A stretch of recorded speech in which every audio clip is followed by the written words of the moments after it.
حضرات، کلام اقبال کے بعد مہمانوں کا باضابطہ استقبال کرنے کے لیے خطبہ استقبالیہ کے ساتھ تشریف لا رہے ہیں مرکز نور للبحث و نشر نیپال کے فعال ممبر جناب حافظ محمد منت اللہ صاحب ندوی و بدنی۔ میں آپ سے معتبرہ درخواست کرتا ہوں آپ تشریف لائیں اور خطبہ استقبالیہ پیش فرما کر مہمانوں کا استقبال فرمائیں۔ الحمد للہ رب العالمین والصلاة والسلام علی سید النبی الکریم وعلی آلہ وصحبہ اجمعین۔ اے باد صبا کچھ تو نے سنا مہمان جو آنے والے ہیں، اے باد صبا کچھ تو نے سنا مہمان جو آنے والے ہیں، کلیاں نہ بچھانا راہوں میں ہم پلکیں بچھانے والے ہیں۔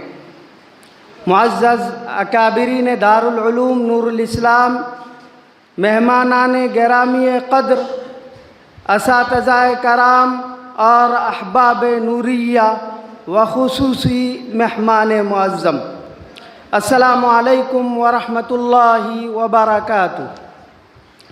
آج کی یہ پربہار گھڑی ہم ارکان مرکز النور کے لیے بالخصوص اور نوری ندوی احباب کے لیے بالعموم بڑی ہی خوش نصیبی کا باعث ہے، جس نیک بختی کی مکمل ترجمانی کرنے سے ہم ارکان مرکز قاصر ہیں۔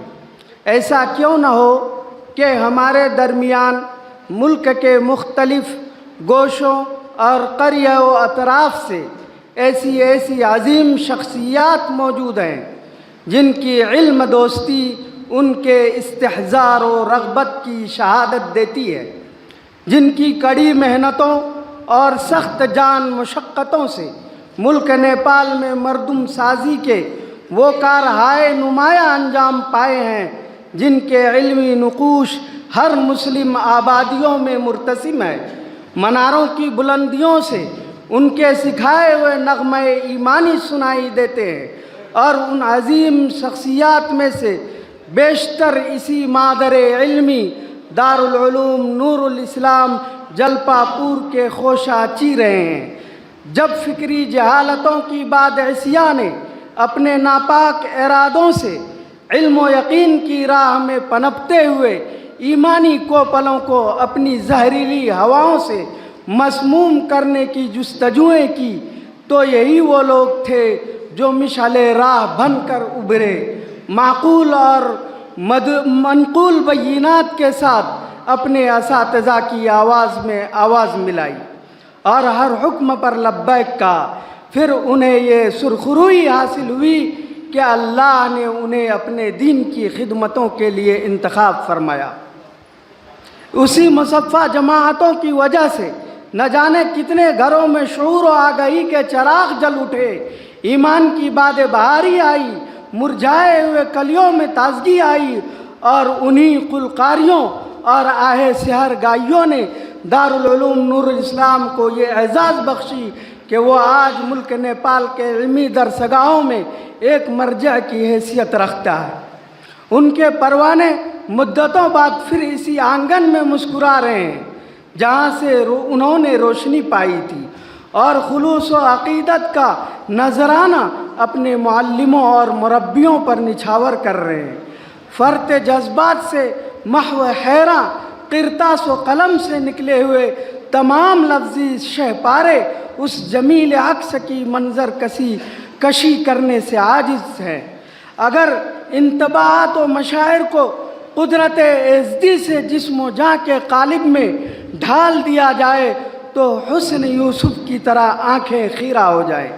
معزز مہمانان گرامی، تمام اراکین مرکز النور و اساتذہ دارالعلوم کے نہا خانوں سے عقیدت و محبت کے چمکتے دمکتے گوہر فضاؤں میں ایک چاشنی گھول رہے ہیں، اور اس دار علم و عرفاں کی جانب اٹھے ہوئے ہر قدم فرحت و انبساط اور سرور و کیف کی مستی عطا کر رہے ہیں۔ ہماری اس بزم باوقار کی تمام تر کامرانیوں کا صحرا مہمان خصوصی و مہمان گرامی کے سروں پر ہے۔ آپ نے گونا گو مصروفیتوں کو چھوڑا اور اپنے قیمتی لمحات ہمیں عطا کیے۔ یہ ہمارے لیے باعث سعادت اور تشکر و امتنان کا ایک حسین نذرانہ ہے۔ جنہیں آب زر سے منقوش کیا جائے یا عالم کائنات کے انوار کو سیاہی بنا کر مستور کیا جائے پھر بھی کم ہے، مگر رہے رسم نباہ کے لیے ہم لبوں کو جنبش دینے کی جسارت کرتے ہیں اور صمیم قلب سے تمام مہمانان گرامی کا پرزور استقبال کرتے ہیں، اور آج کی اس علمی و تکریمی بزم مسرت میں خوش آمدید کہتے ہیں۔ ساتھ ہی ہماری دعوتوں کو شرف قبولیت سے نوازنے پر مشکور و ممنون ہے۔ یہ ہمارے لیے عیدین کی مسرتوں سے کم نہیں ہے، محض آپ مہمانان گرامی کا خلوص اور جذبہ عقیدت ہے کہ جس نے پیروں کو جوا کر رکھا ہے۔ ان لمحات طابہ کو لفظوں کے پیکر میں ڈھالنا سمندر کو کوزے میں بند کرنے کے مترادف ہے۔ یقیناً ہم آپ کی کرم فرمائیوں کا آپ کی شایان شان صلہ نہیں دے سکتے۔ الفاظ کی تمازت سرد پڑ جائے اور آپ کی لطافت بڑھتی کی بڑھتی رہے۔ وہ آئے ہمارے گھر خدا کی قدرت ہے، وہ آئے ہمارے گھر خدا کی قدرت ہے، کبھی ہم ان کو کبھی اپنے گھر کو دیکھتے ہیں۔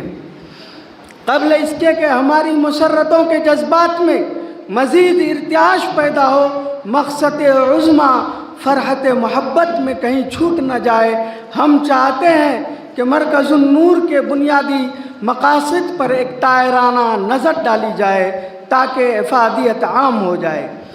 آج کی یہ بسم باوقار کیوں کر سجائی گئی، وہ کون سی عظیم المرتبت ہستی ہے جن کی تعظیم و توقیر نے ہمیں محفل تکریم پر ابھارا؟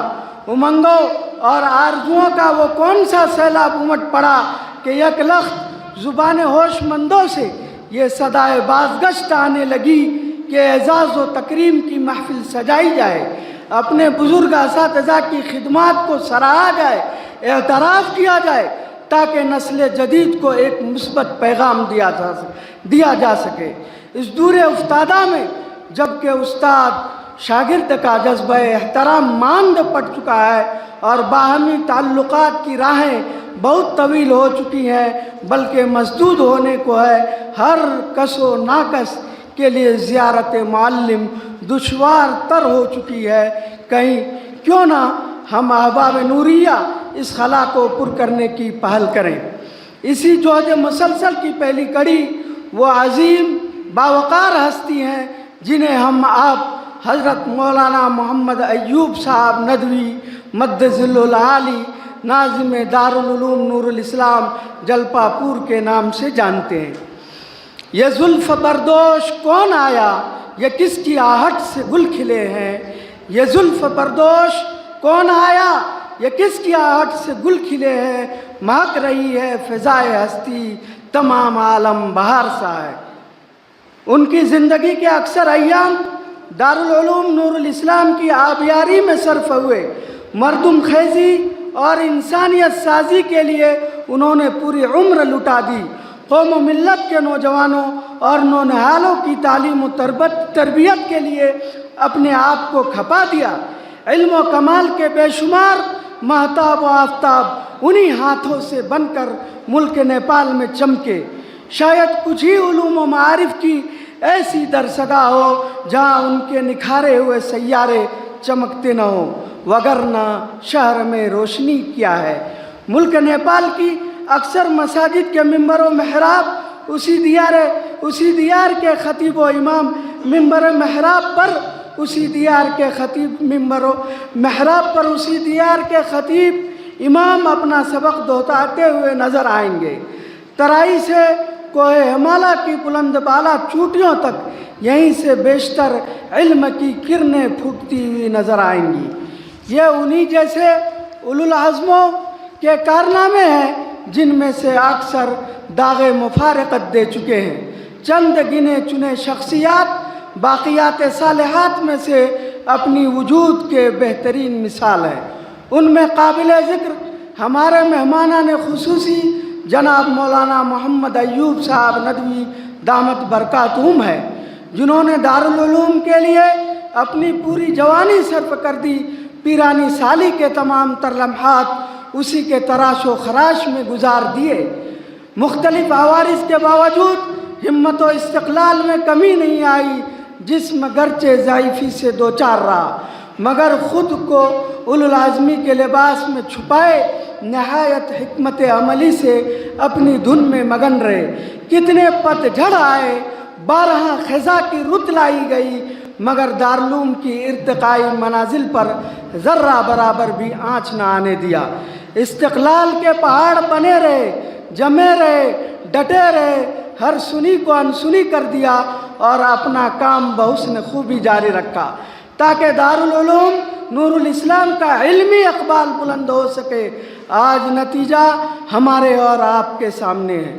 ہر اعتبار سے وہ قسمت کے دھنی رہے، گدائی میں بھی شاہوں کی سی نفاست پسندی رہی اور اس پر ہر آن غیبی تائید و نصرت رہی۔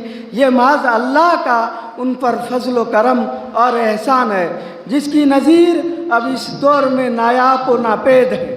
ہم تمام اراکین مرکز النور حضرت ناظم صاحب مد ظل العالی کی صحت یابی کے لیے دعا گو ہیں اور اللہ سے امید رکھتے ہیں کہ اللہ تعالیٰ ان کے سائے عاطفت کو تادیر برقرار رکھے تاکہ ہمیں بار بار شفقتوں کا صلہ میسر ہو سکے۔ یہ رتبہ بلند ملا جس کو مل گیا، یہ رتبہ بلند ملا جس کو مل گیا، ہر مدعی کے واسطے دار و رسن کہاں۔ اسی طرح مرکز النور کے بنیادی اہم مقاصد میں سے کچھ مقصد مشت از خروارے کے طور پر گوش گزار کرانے کی سعادت حاصل کرتے ہیں، جن میں اولین مقصد گاہے بگاہے اپنے اساتذہ کی حسب حال تکریم اور ان کی خدمات کا اعتراف، اسی طرح ابنائے نوریہ کی خوابیدہ صلاحیتوں کو اجاگر کرنا، تالیف و تصنیف کے میدان میں ان کی علمی و معنوی رہنمائی کرنا، قومی و ملکی زبان میں تحقیقی مواد فراہم کرنا شامل حال ہے۔ یہ ادارہ وسطیت کی میزان پر ہر ایک علم دوست کو قبول کرنے کی صلاحیت رکھتا ہے، اپنے محدود دائرے کو وسیع کر کے ملکی پیمانے پر ادبی و علمی تحقیقات کو فروغ دینے کا جذبہ رکھتا ہے۔ چونکہ یہ اپنے ابتدائی مراحل طے کر رہا ہے، اسباب و وسائل محدود ہیں، جن کی فراوانی کے لیے احباب کوشاں ہیں اور اللہ سے دعائیں کر رہے ہیں کہ اللہ تعالیٰ اس کی افادیت کو پوری امت مسلمہ کے لیے عام کرے۔ محض چند ماہ کے درمیان ان کے 3 اہم کام منظر عام پر آ چکے ہیں، جن میں سب سے پہلا کام حضرت مولانا سید سلیمان ندوی رحمۃ اللہ علیہ کی مشہور آفاق کتاب رحمت عالم کا نیپالی زبان میں ترجمہ، جس کی طباعت ہو چکی ہے اور اس کتاب کو سیکریٹری مرکز نے بڑی عرق ریزی کے ساتھ تیار کیا ہے۔ افادہ عامہ کے لیے مرکز النور نے اس کی اشاعت کی ہے۔ ہم اس مفید خدمات کے لیے جناب مولانا محمد سہیل صاحب ندوی کو بھی خراج تحسین پیش کرتے ہیں اور اللہ تعالیٰ سے مزید خیر کی امید رکھتے ہیں۔